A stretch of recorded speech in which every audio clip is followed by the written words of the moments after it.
المغرب الفاسي يستقبل الكوكب المراكشي في واحدة من قمم الجولة الرابعة عشر.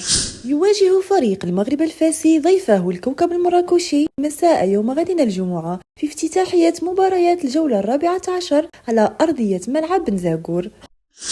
وتسعى كتيبة الإسباني بابلو فرانكو لمواصلة سلسلة الانتصارات الأخيرة، خصوصا وأن ممثل العاصمة العلمية يبحث على العودة لصدارة ترتيب الدوري. ومن جهة أخرى يعيش الكوكب المراكشي وضعا صعبا في المرحلة الأخيرة، حيث لم ينجح في تحقيق أي انتصار منذ آخر لقاء كان قد فاز فيه على اتحاد توارغا بثلاثية نظيفة، ليدخل بعدها في دوامة سلسلة النتائج السلبية بين التعادلات والهزائم.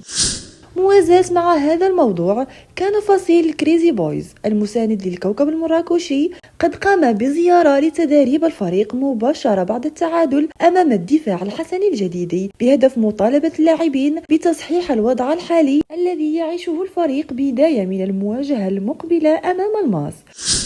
وسيعرف هذا اللقاء حضورا جماهيريا كبيرا من طرف مشجعي الفريقين نظرا لقيمة طرفي اللقاء، إلى جانب توقيت المباراة الذي يوحي لنا بقمة كروية رمضانية على جميع الأصعدة.